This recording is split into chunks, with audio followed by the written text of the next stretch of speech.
Hello, everybody, and welcome to today's Etcher class. We are here with Jun-Pierre, who's going to be telling us a little bit about his watercolor course that's coming up, which is perfect for beginners. And if you want a refresher course, this will be great for you too.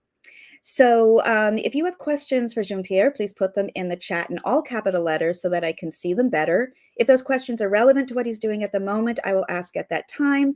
If not, I'm going to hold off some of those questions until the end when we do our question and answer session. So also the course, if you sign up in the next 24 hours, you can get the early bird price. So I'm going to put the discount code into the chat for you. And like I said, that's good for 24 hours starting from right now. So to noon tomorrow. And also we're going to have a giveaway at the end. We're giving away a 24 set of watercolor paints. And so, yeah, stick around for the end as well. And without any further ado, I'm going to hand this over to June, who's going to tell us more about what we're going to do today. Great. Thanks so much, Kitty. And hello, everybody. I thought that for today, just as far as taking a look at watercolor, exploring watercolor, we would just do a little lavender study. I live in Nice in the south of France. We're not so far from these fields, these beautiful fields of lavender, especially in the Provence region. And they're just beautiful. And I mean, they're everywhere here, especially they start blooming around this time of the year, a little bit later. And so it's great. I mean, you have the smell of lavender. It's almost like you'll sometimes see them on the side of streets, almost like weeds, beautiful weeds that smell nice, but they're there. So I was looking at some lavender, and as a painting study, as a painting exercise, they're actually a lot of fun, and they can be a way to explore mark making, sort of texture, also just ways to layer the paints and maybe move a little bit into different wet and wet, wet on dry watercolor techniques. So because soon we're going to be doing this course, this watercolor foundation course, this could be a good way to play with watercolor, make some marks, and perhaps come up with an image. So that's the idea. So I have an image that I'm going to be, let's say referencing, but I'm not going to be doing a copy of it. I'm just going to be using it as a jumping off point, because especially with something that's like a flower, plants, an organic foliage, trees, just having some sort of a reference that you can use, that you can maybe piece together in different ways for your own painting, for your own composition, is a way that you can free up and let yourself be a little bit more loose and experimental with your painting. So what I'm going to do is I'm just going to walk through some steps, and I'll try to be as clear as I can be. So if you'd like, you can definitely paint. You can paint along with me. So I'll just first off start off with my desk, my workstation here. So so you can have an idea.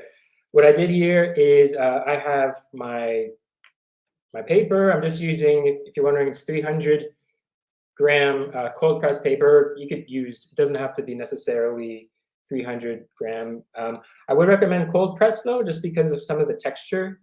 The texture is a little bit more substantial than, say, with hot press.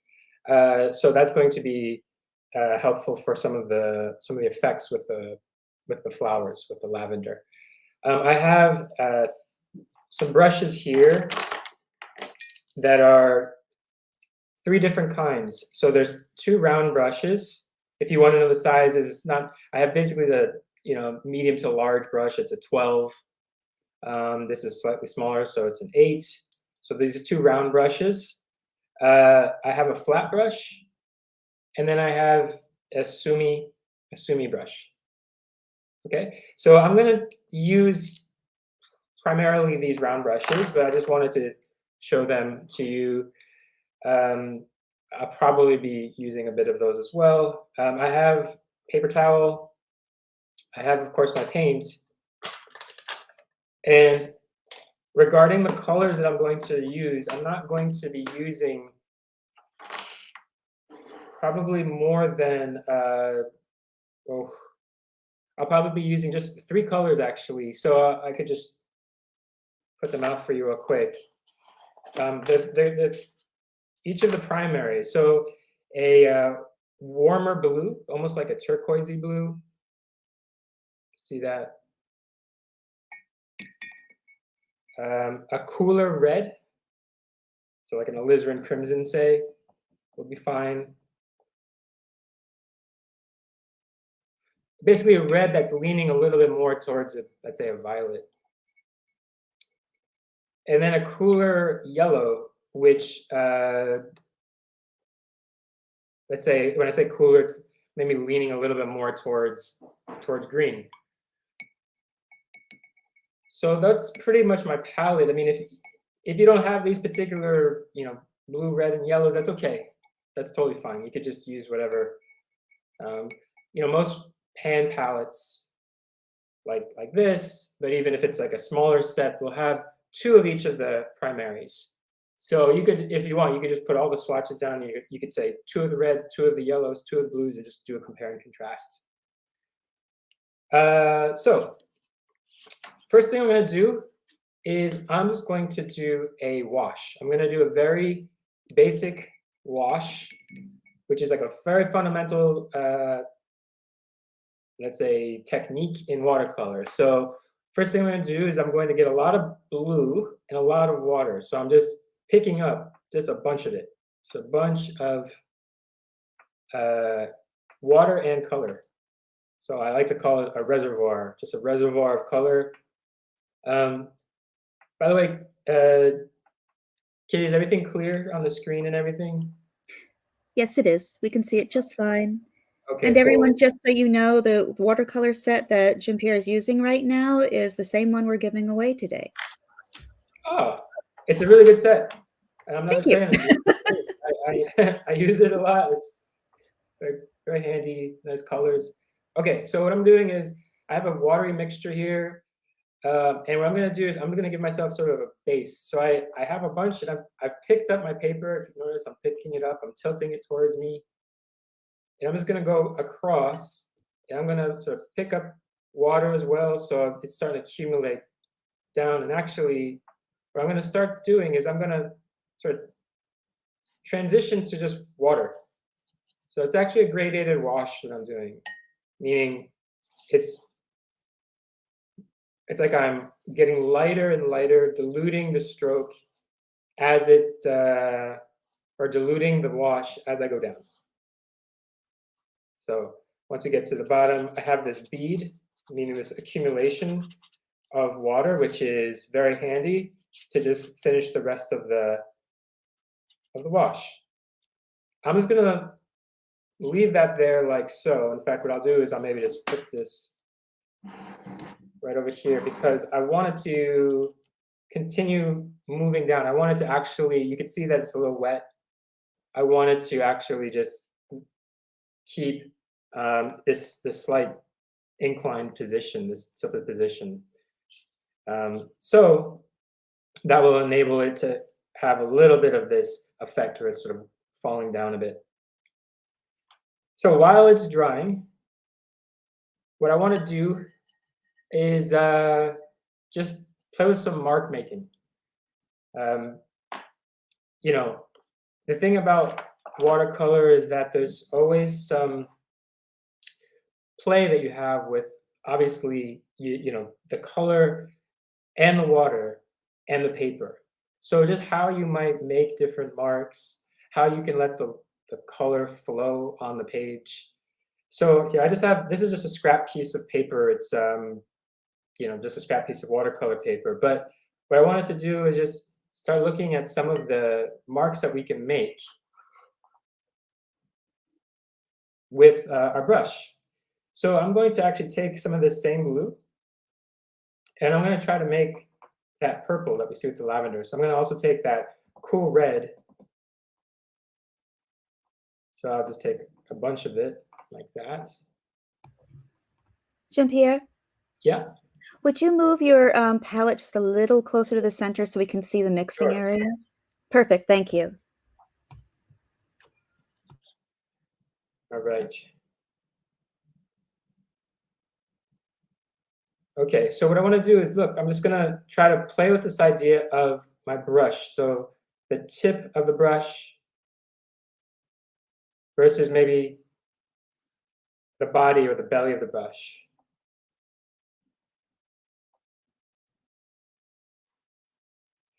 And what happens if I kind of play them off of one another?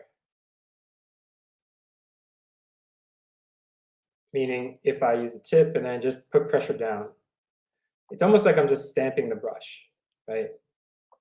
If I look at some of the lavender in the reference photo, I actually can evoke closed lavender by just stamping the brush. Now, let's say if I want to, I actually I'm falling down with my brush. What if I flick up? That's pretty cool because then you get this little broken up effect on the edges. So what I do is I look at the, these marks, just see what's possible,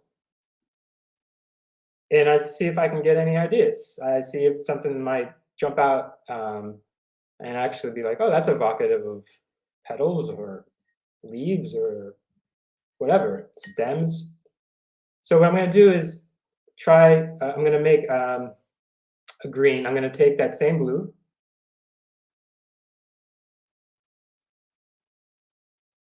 And I'll take some of that cooler yellow. Notice what I'm doing is I'm sort of picking up from the color and charging my palette. And then I'll add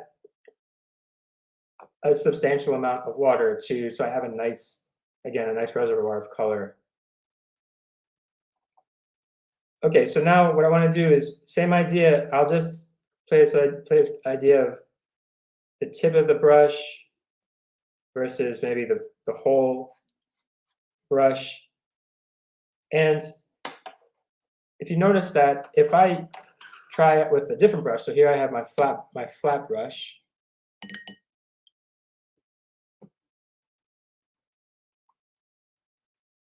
I can, if I do the same idea of the tip versus the belly or the whole brush, obviously you get different marks. And obviously you can maybe do and create different types of effects. And these might look like something like stems or leaves. Okay, so we have already, let's say, some ingredients here. We have some potential marks that we can use. So I want to kind of file this one away. Okay, this seems it's just about dry. So what I'm going to do is just now using my pencil. I just have a light pencil. I want to just kind of give myself a very, very loose, light little drawing slash map of where I want to place the heads of the flowers. So it's not going to be detailed at all, really. It's just, I don't even know if you could see it. I'm just putting these little circles basically down. They're really, really light. And it's just a way for me to see where I'm going to pretty much add my little touches of purple.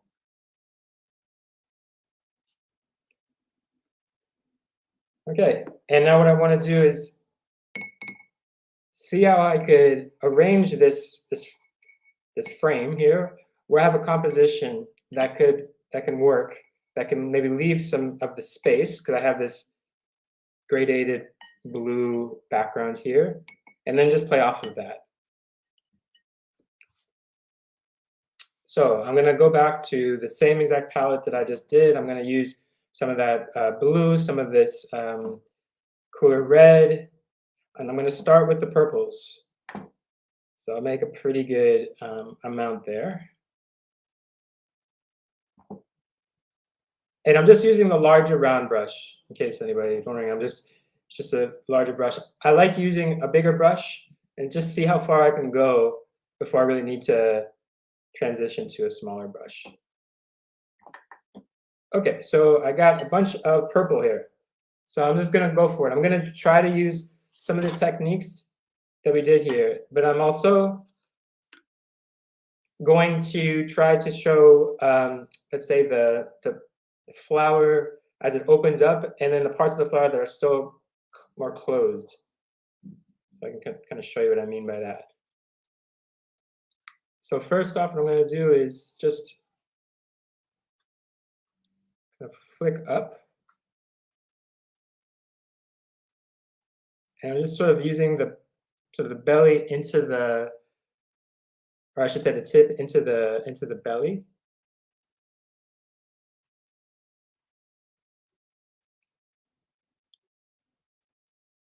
And I'm just kind of hitting all the little circles I saw that I drew.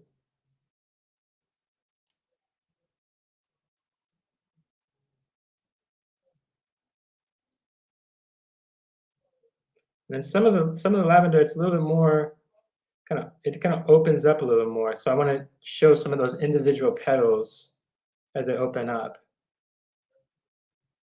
And I'm going to try to go pretty fast because the faster the stroke is, it actually might be more evocative of the lavender. So I'm kind of allowing almost every stroke to be a petal. I want you maybe one sort of off to the side.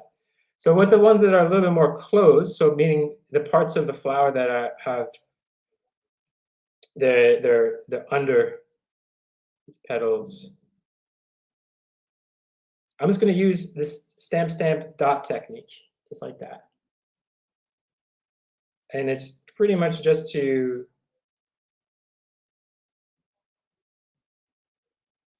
kind of combine with the petals and link with the petals. And what I'm doing is I'm trying to leave these pockets of light, and those pockets are going to eventually be filled in with green.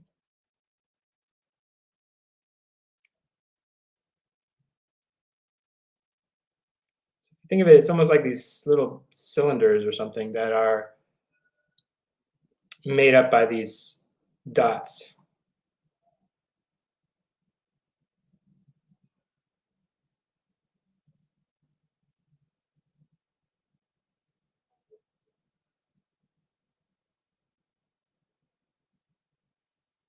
And as I'm stamping, they leave these tiny little touches of these tiny little pools of color. So they're still pretty wet, which is actually okay. I want them to be a little bit wet as I build into it.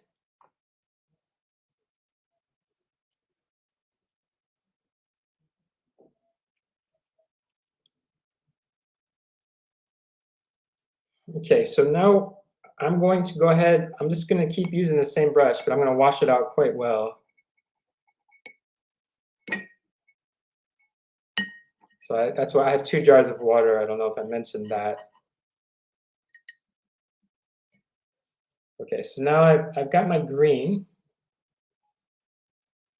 And this is going to be interesting because I'm going to put some color down. It's going to be wet. And there's also going to be some other areas on the page that are already wet. So this is slightly wet and wet technique, slightly. But what I'm actually going to try to do is just a little bit go in between these little marks that are already down. So there's going to be like some color mixing that's going to happen in between with the purple and the green. And also I've slightly tilted the page because I don't want the green to go up necessarily into the petals. I want the green to come down. So I'm tilting the page down towards me so that there's a slight blending of colors that happens, but it's not happening up top where the flower is.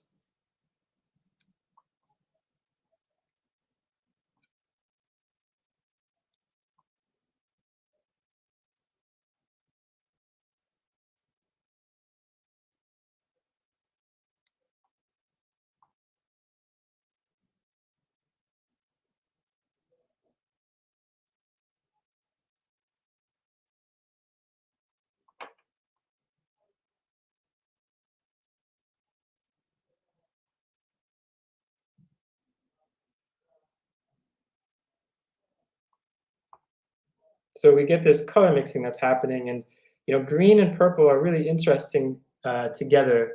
They you see it a lot in nature. I think they make these very beautiful color color combinations. You could think of grapes, for example, or grape leaves. Artichokes, that's another great one. There's just a lot of fruit or veggies that we see that have this mixture, and also just the way that green might turn into the shadows. It might have a bit of purple in the shadows. So now what I want to do is I want to just start adding some of the stems. So I'm going to kind of use the tip of this brush, and I'm just going to launch. I'm just launching from the area that I just painted. Just kind of launch them down. This one right here, I kind of wanted to kind of wrap around. All right, so I have all these sort of like these little lavender rockets sort of shooting out. So now what I want to do is I actually want to give all those leaves and all of that, the green that we see. So I'm gonna charge up my brush and get a lot of green going. And this is where I'm going to do much more of a sort of belly stroke, meaning the body of the brush. And I'm just going to kind of block it in. I just want to give, so I have some little strokes that could evoke some leaves. But really what I want to do is I want to just block in around these flowers.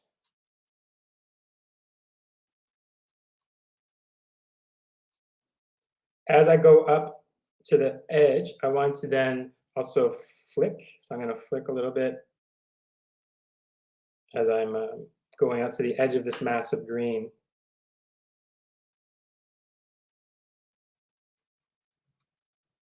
But in a way, it's kind of a textured wash that I'm doing. I'm kind of going around, blocking in around these in this area, and allowing for there to be a little bit more sort of texture, a little bit more kind of this movement. But for the most part, it's a wash.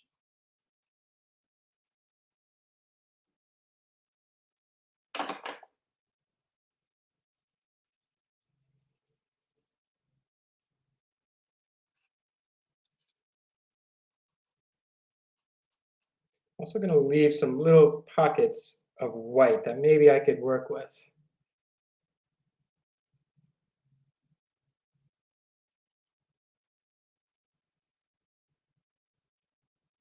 So for example, a little pocket of white, a little pocket of white.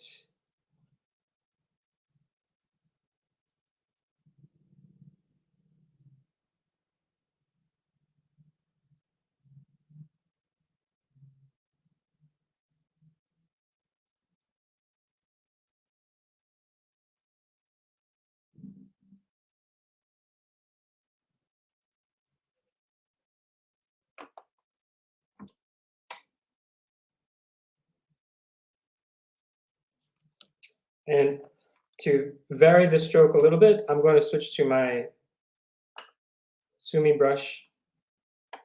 And same idea, the tilt will be a little bit different, but I'm going to use that same kind of interaction of the tip of the brush versus maybe using the belly of the brush. And I want to use that to flick for some of those leaves.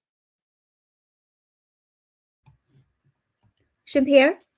Yes? We actually have a question. What kind of lavender are you painting? I don't know if it's the lavender that grows all over here in south of France. I'm not sure if there's a specific name for that particular lavender. I would love to know if there is. To me, it It's looks like not. It's not rock lavender.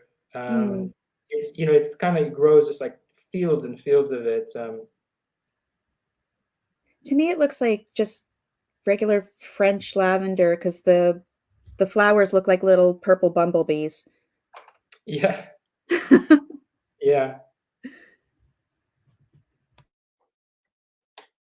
So as I'm kind of building around, I'm just going to see how much I could keep shaping some of the movement of the leaves around some of the purple.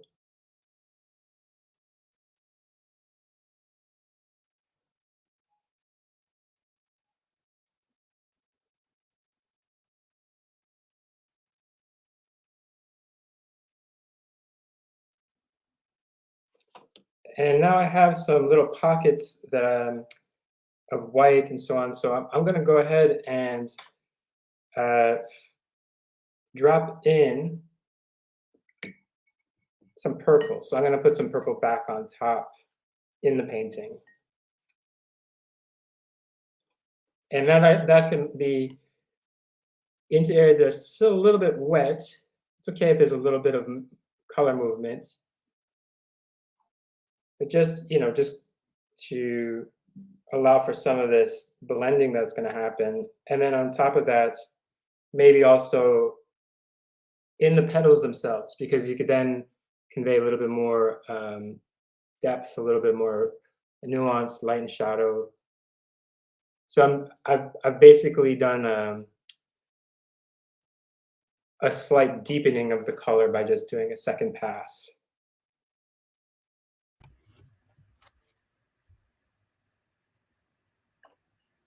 So June, just to confirm, you're going off of a reference photo, is that correct?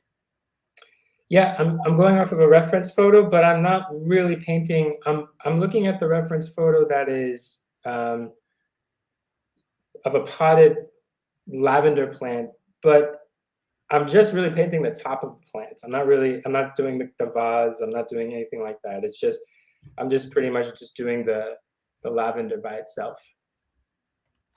Great, thank you.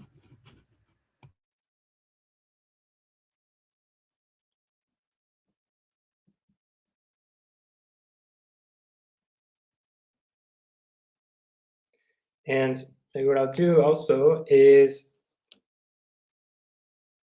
now switch to my flat brush and see how I can maybe get some other texture and marks into the leaves. So I'm going to make my green a little bit darker by adding a tiny bit of the purple in the green. I'm actually going to mix the two together. And what I want to do is I want to just basically kind of stamp a little bit and use the shape of the brush itself to make some of these little pockets of shadow and so on, a little bit more texture in the leaves. And if it's a little bit wet, that's okay. It'll leave for some interesting color movement. I just want to leave some pockets of the lighter green. So I'm going to just try to paint around that, but pretty much just get these little marks and slashes.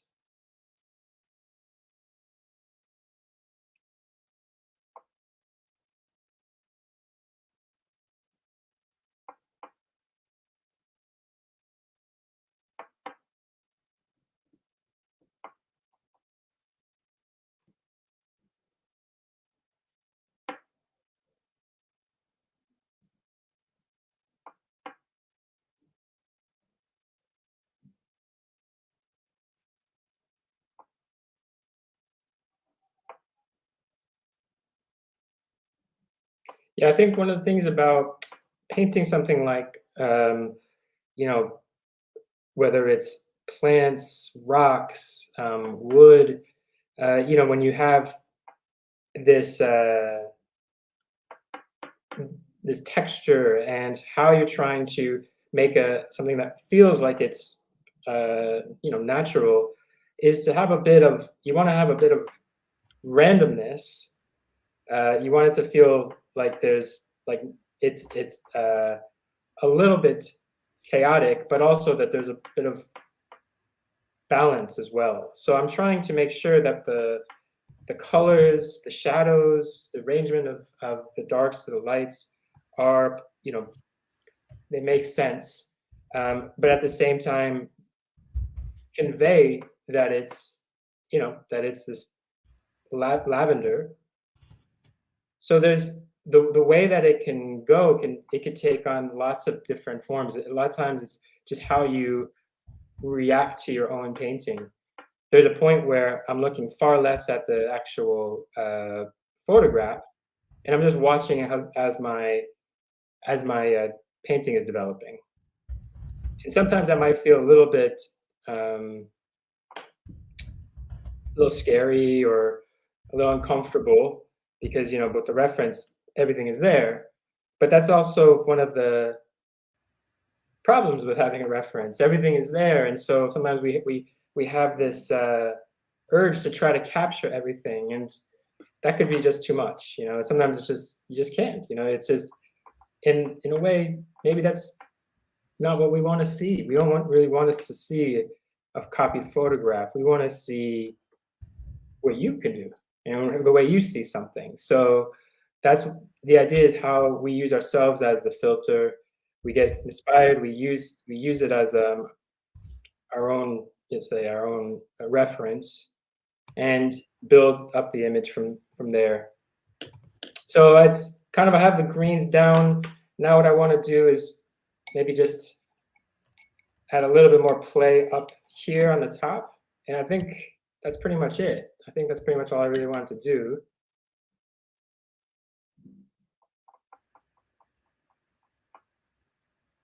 Just kind of put a little bit.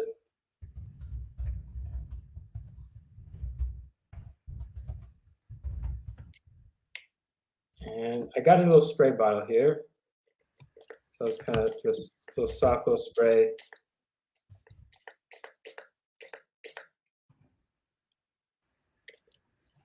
And we'll let things bleed a little. I'll just kind of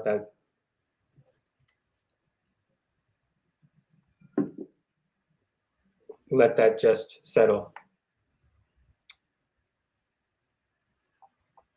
And Jun, we do have a question here. Mm-hmm. So Ali is asking, in order to get the open look of the flower, would one use less or have less water on the brush? I would say, yeah, slightly less, slightly less. That's a great Okay. question. Yeah. Because if it's too wet, if it's too saturated a brush, you might get a little bit of a, it might just be like a round stroke. It might kind of like bleed out in a way, especially if you look at, you know, what we see here, you can see that there's not that much. There was a little bit of water, but it's not like it's creating a bead or anything like that. Great. And that's something you're going to go over in the course too, as well, as far as water control, correct? Yes, yes, I will. Yeah. Great. There's So, also a comment saying there's so much depth in the greens and the blues. oh, thank you. You know, as I'm looking at the greens, I'm thinking how, you know, eventually I could probably add a little bit more depth exactly to that point by waiting just a little bit for things to sort of settle down and dry. So we'll see. Maybe I could do that a little bit more here and there. That's the thing. That's the thing with watercolor. It, you know, things will dry lighter. They dry lighter than when they're wet. So things will almost inevitably emerge where I'm just like, oh, geez, that needs to have even more color. I said it was done, but I'm gonna add a little bit more.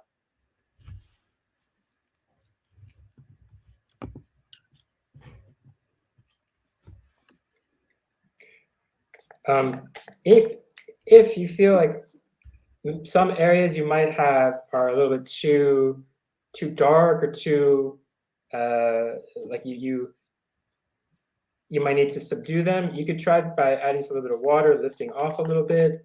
It might not completely be able to, let's say, lift off, but just having a bit of almost like a haze or a mist of the color, I think works, especially for this type of subject where in a way it's a little bit more expressive and sensory than anything. I'm not really, I really want to just get a feeling of sort of movement and of texture.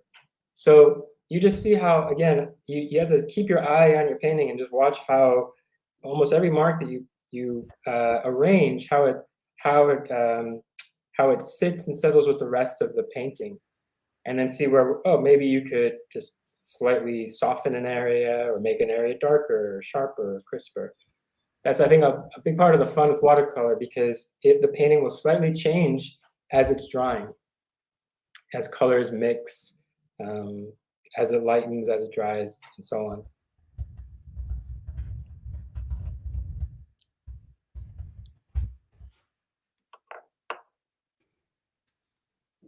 Hmm.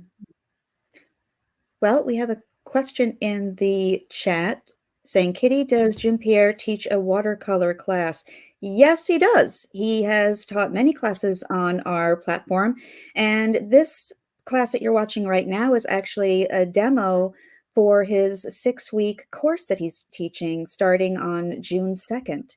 So, June, are we done with the painting? Yeah. We could talk about the class for sure. Okay, great. So let's talk about that a bit. So the class is 6 weeks. Let me actually bring you back here. There you are. So the class is over 6 weeks. Each class is an hour to an hour and a half long. And Jean-Pierre will be there to answer any questions that you have as you're watching the class. There's also homework assigned at the end of each class. So that'll keep you painting, keep you practicing. We also have a Facebook group where you can post your work if you'd like, and you can ask for feedback from Jun-Pierre, and you can ask for feedback from your peers as well. So, yeah, let's see, what else can we say about it, June? Well, it's the idea is that it's watercolor foundation. So it's what I wanted to do was really get to the, let's say, the granular level of what makes watercolor so special, what makes it different from other painting mediums. So we talk a lot about the color mixing, ways to use the water on your paper. So for example, wet and wet versus wet on dry. But also I wanted to do a slightly different exercises and studies than what I had done in a previous course that I did with Etcher. So some of the demonstrations and the studies they're of different subjects. I think it actually becomes a little bit more challenging, faster towards the end because of the last images. And so I think because there is this momentum that happens naturally with, first, for example, if you're putting down on a given painting, you do a wash of color and then you let it dry, then you do a second wash and then a third, immediately this image will emerge. So how you can start to build and craft that image, and it just becomes more complex pretty fast. So I wanted to almost kind of replicate that over the course, over the sense of, or over a series of classes, how things they start to build up the same way a watercolor painting builds up. You add more darks, you have more contrasts, you add more colors, etc. So, and in that way, I'm curious and I'm really interested in, for example, with the homework, maybe what type of paintings people do, and just really what people might get out of it, what people might bring to it. One of the best parts of doing a class is just the range of painters that we get. backgrounds, their own, their own methods, and their own insight. How they paint, what they like to paint, what inspires them to paint. So having that community aspect is going to be really important for the class. Excellent. We do have a question here. Well, more of a statement saying making and choosing the right colors is a big challenge for me. Is that something that you'll address in the class as well? Yes, I will. I'll do, so one class in particular will focus on characteristics of color and why, to that person's point, just how, well, like sensitive color can be, how, depending on the color that it might be mixed with, it's interesting. It's almost like sometimes it's only when we mix a color with another color can we see the true attributes of that first color. Just seeing it alone on the palette, or just just reading the name on the label, just barely scratches the surface. It's in the mixing with other colors, sometimes just one color, sometimes two or three other colors, can you really get a sense of like the true color. And so let's say if you're painting an apple, and there's like a particular reddish orange that you need, and you're like just trying to get all these different reds, you might be like, well, why can't I get that orange or reddish orange? And it might be just, that color might be just too cool, or too desaturated, or, So yeah, we'll definitely hit on that a lot. Color, for sure. Excellent. Good. Oh, here's another good question. Ali is saying that she's an abstract artist, mainly using acrylics, but do you cover any abstract techniques in your course? I do. I mean, what I talk about is, especially in the beginning, is just a little bit like what we did today, mark making, fields of color, just ways that you can get, let's say, arrangements or text, compositions that balance one another.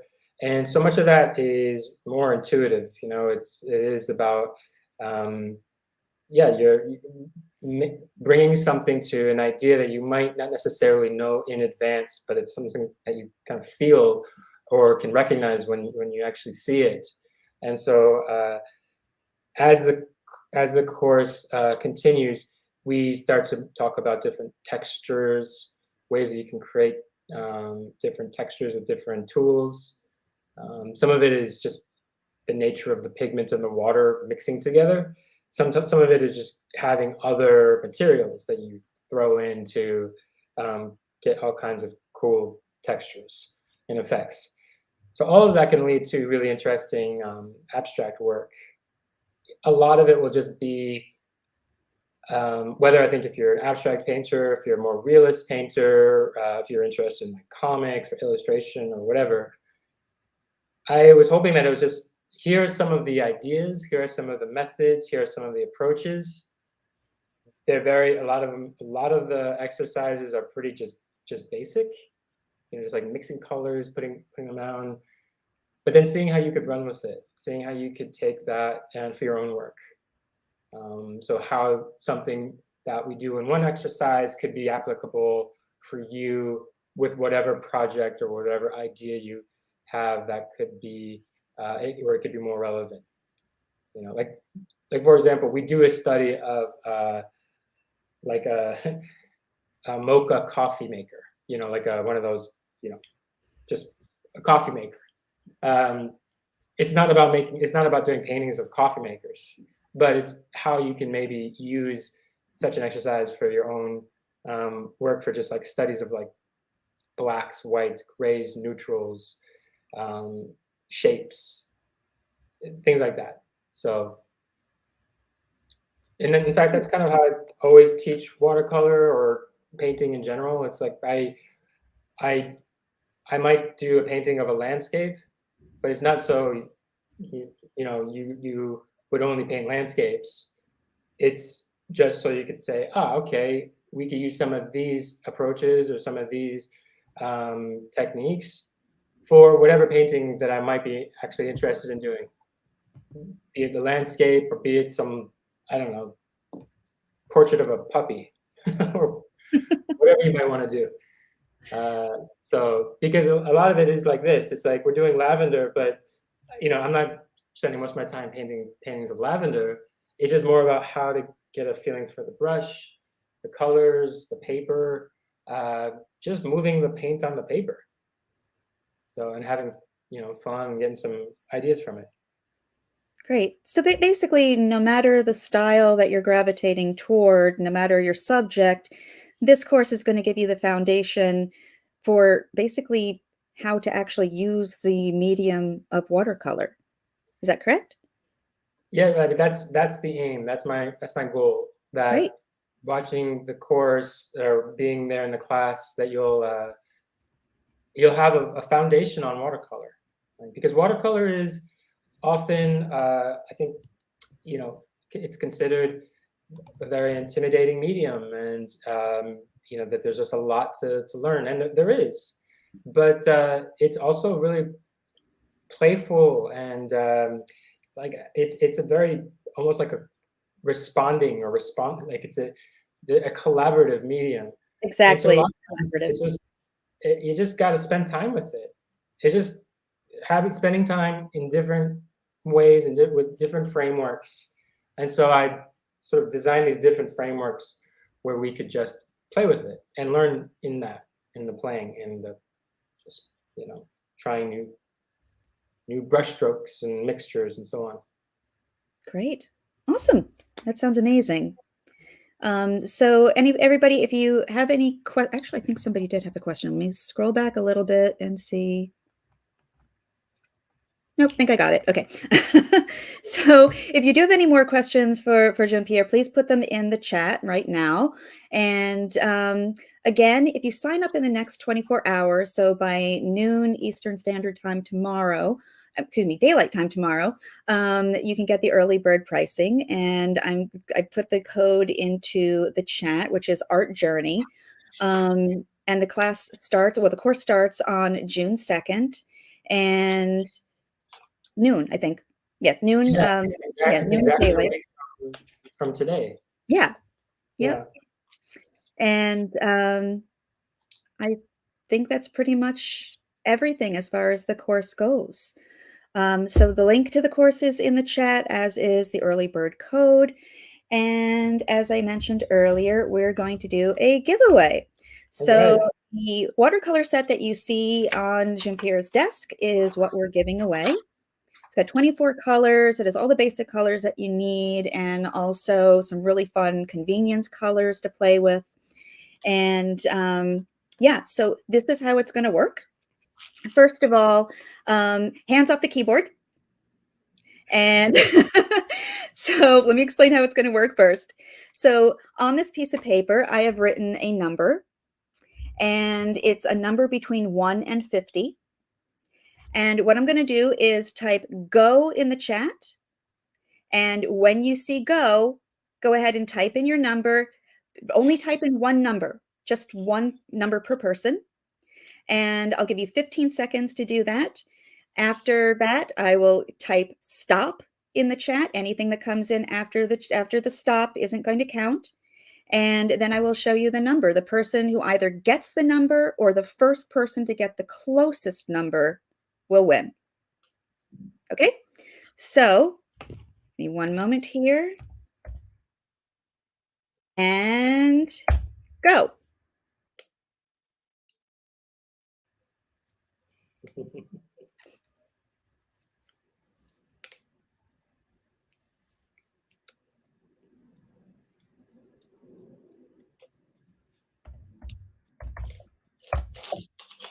And stop. All right. So here is the number 9. So let's see who got the closest, who either got 9 or closest before stop. Hopefully I don't have to do any math here to figure out who got closest. Okay, so it doesn't look like anybody got 9. Not even after the stop. Okay, so let me find stop again. Give me one moment here.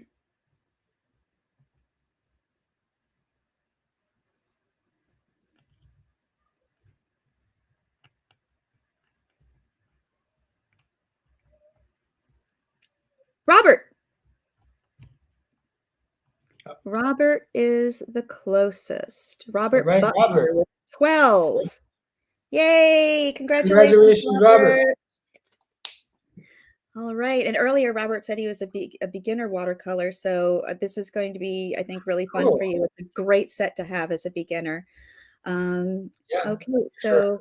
yeah, Robert, go ahead and send an email to hello@etcherlab.com. I'm going to put it into the chat.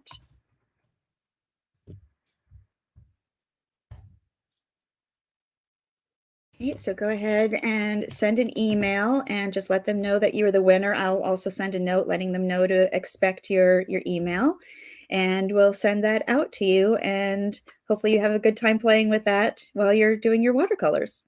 Yeah, I guess everybody, I think that's it. Jun-Pierre, any last thoughts before we go?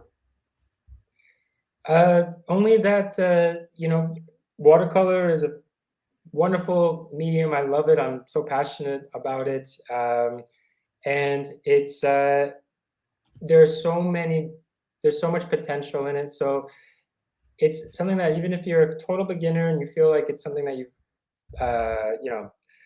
always kept a distance to, or if you're somebody that's quite experienced with watercolor, I think there's always something to learn from it. And I think that's just the nature of the medium. It's the mixture of the water and the color. So I just would say whether you take the course or whether you just want to play around with it, just to spend a little time with it. Robert, with your new palette, that's great. You could play with those colors, because that's just the best way to feel comfortable with it. And yeah, just happy painting, because it's really a lot of fun. All right. Well, I guess we can go ahead and wrap up. Thank you, Jun-Pierre, for coming today and showing us how easy this can be and how fun it can be. And hopefully everybody will enjoy your course. And everybody, remember, you got 24 hours to sign up to get the early bird special. That sounds like something from a restaurant. Early bird special. Anyway, so yeah, 24 hours. And I put the link into the chat. You can also go to our website and just search Jun-Pierre and you'll find it. And I hope to see you there. And everybody, thank you for spending this time with us today. And until we see you next time, make more art. Goodbye, everybody.